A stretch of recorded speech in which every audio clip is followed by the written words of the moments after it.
Hello and welcome to the, well, I guess it's the Hong Kong race day preview for the World Pool. Of course, bet with the world with the Hong Kong Jockey Club. I'm your host, Alex Donnelly. I'm very sweaty at Sha Tin today. And I'm joined by a man who is sweating out all the demons from the US Masters. It is Adam Brett. G'day, Adam. G'day, mate. How are you? Oh, mate, I'm great. It's Thursday morning. We've just had the barrier draw for the Group 1 races on Champions Day, of course, the Champions Sprint, the Champions Mile, and the QE2 Cup. Some crack fields. But we've had a great couple of days here. Like, we can just quickly get on that off the top. Happy Valley Wednesday night. Not a great night on the punt for me. You had a good night, but absolutely like phenomenal time there. The things that the Hong Kong Jockey Club do to get patrons in, to have a bet, to have a drink and have a good time. It's something that I think a lot of clubs back in Australia or where from can learn. Oh, hell yeah. I mean, you look at there was 30,000 people out there last night, all enjoying themselves. I mean, we went down to General Admin and had a few quiet beers and enjoyed it. And I must say, Australia could learn a lot from coming here. It is. It's absolutely wonderful here in Hong Kong. As you can see in behind us, there's a lot of sun at the moment. There is potential for some rain around here in Hong Kong over the next few days, potentially Sunday. There's a chance of up to 50 to 60 mils in the coming days. But as trainer Mark Newnham said to me on Wednesday morning, it's like they could get 2 inches the day before and the track will be fine. So as long as they don't get the heavy downpour, we should be in for a good day. Well, it's because it's 27 degrees and I'm sweating in parts of places that I didn't realise I could sweat in. Currently 29 and 82% humidity, but you know what? Someone's got to do it. May as well be us. As I said, brought to you here by the Hong Kong Jockey Club and the World Pool. Bet with the Wallet. These 3 races this weekend, of course, are World Pool races, so we can bet all over the world. Horses from all over the world in these Group 1s. And, well, the first one comes up in race number 5. It is the Champions Sprint. We are going to preview the 3 Group 1s here. Yin Rising is your dominant favourite. And you go back and look at the history here, which I've got in a little booklet here. You have a look through the last 10 years. Only one horse over double figures has won this race in the last 10 years. So if you want to find an outsider, probably don't go looking for it, especially when the best sprinter in the world's here. Yeah, you wouldn't. But you wouldn't be backing against Yin. But I must admit, I'm going to have a little bit of play around it as well. Yeah. But he'll go in as my favourite. Yeah, well, he's going to start probably $1.10, $1.20. Yeah. What we expect there on the World Pool. Everyone's just going to be piling in. This, let's be honest, it's his last run before he comes to Sydney in the spring for the Everest. We hope to see him there as well. That'd be great. But he's drawn barrier for Zach Purton there. Joe Moreira, quietly confident that Satono Reeve, who won the Group 1 sprint in Japan a couple of weeks ago, can run well. Was 3/4 of a length behind Yin Rising in December. Yin Rising wasn't his best that day, though. No, he wasn't. But I have got a little bit of a tip around it. Track work whispers. Track work whispers. We were here bright and early yesterday at 5:15 in the morning. You're welcome. Dana McKinley is the one that they're all talking about. So Japanese might have just found one here, and they're they're quietly confident. Yeah, he's the sprinter who's drawn gate 2 for D-Lane as well. Looks to get a good run on the map here. The Lucky Swain S returns as well with J-Mac on board, first up for a year. Yeah, you can't back him up first up after a year. Hard I've never seen it. Yeah. Of course, the race number 7 is the Champions Mile, 1,600 metres. The barrier draw could not have worked out better for the travellers. Mr. Brightside draws 2. You've got Royal Patronage for Tim Clark, Gay Waterhouse, Adrian Bott, barrier 3. And isn't technically an Australian. My Wish for Mark Newnham after the Derby draws barrier 1 after drawing the outside and missing by a lip. Some of us are still getting over it. Certainly Mark included. A couple of chats we've had to him. He's like, don't mention the Derby or I'll punch you. Yep. But great race this, of course. Voyage Bubble is your favourite.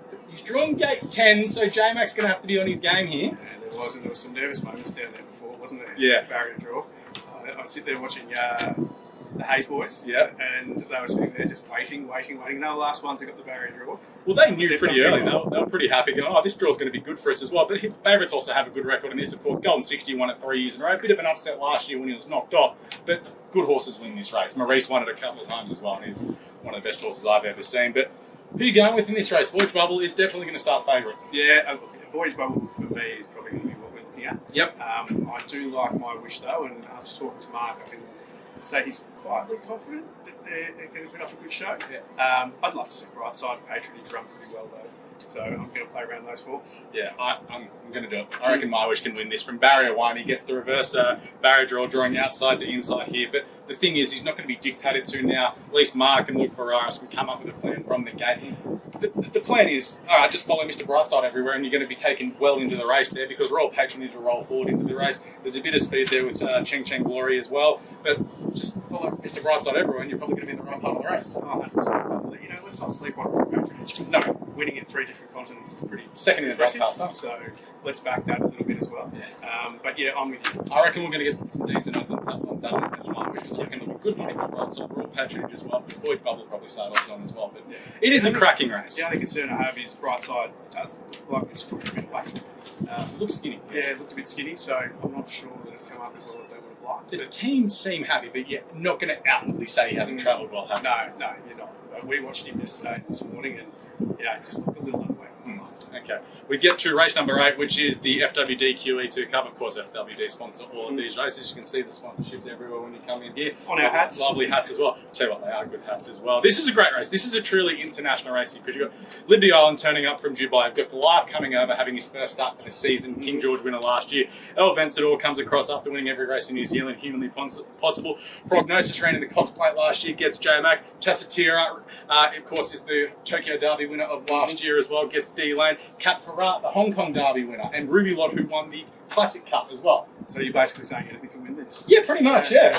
Someone said to me, I don't know who's going to win it, but someone will win it. Yeah, someone will win it. So, no, you look at this field, I don't think you could have asked for a better field, to be honest. Romantic Warrior is the only one missing, but he's had a long season. Yeah, we'll forgive that. No, we will. Yeah. But what do we reckon here? Because this is a tricky race here. Of course, I didn't mention Straight Aaron, who won the lead-up as well.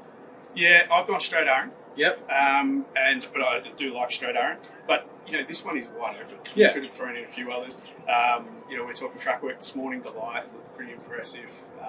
El Vencedor from the Kiwis that brought it out. So I'm really looking forward. Overcame a vet check as well to get into the race as well. Yeah. He was a bit lame apparently on Monday and Tuesday morning, but he's all good. Zach Burton gave him a bit of a workout this morning and he drew. But the Kiwis are traditionally they're pretty humble. Yeah. And they are up and down.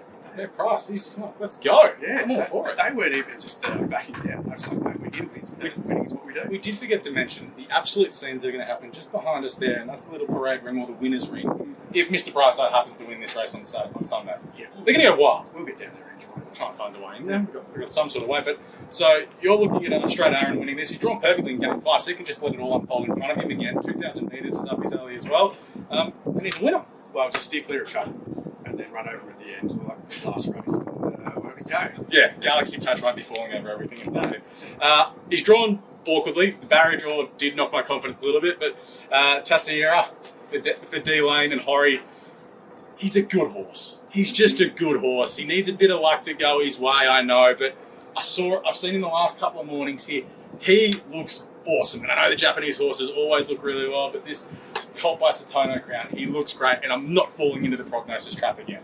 I refuse to. When you look what we've seen in the last couple of days at track work, and a couple of Japanese horses were sweating up. Yeah. And Tatsiara wasn't. So looked beautiful this morning at work, and at Track Work Whispers, lit the track up. Yeah, it did lit the track up, and you and I both looked at each other after that run and up the straight, just going, holy hell. Yeah. This could be good. Yeah, prognosis, of course, J-Mac, get it out of the gates, son. Yeah. Get it out of the gates.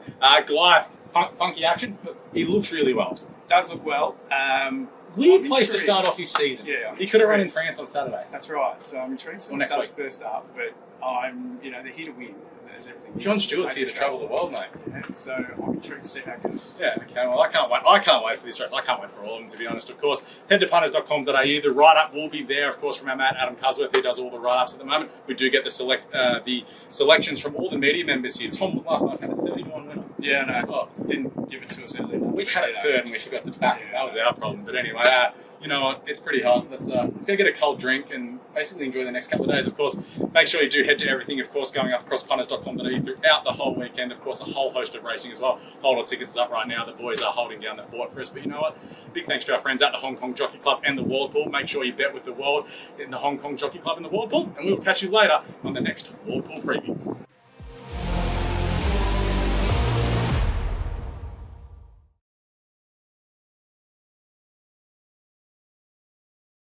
What's gambling really costing you? For free and confidential support, call the number on the screen or visit the website.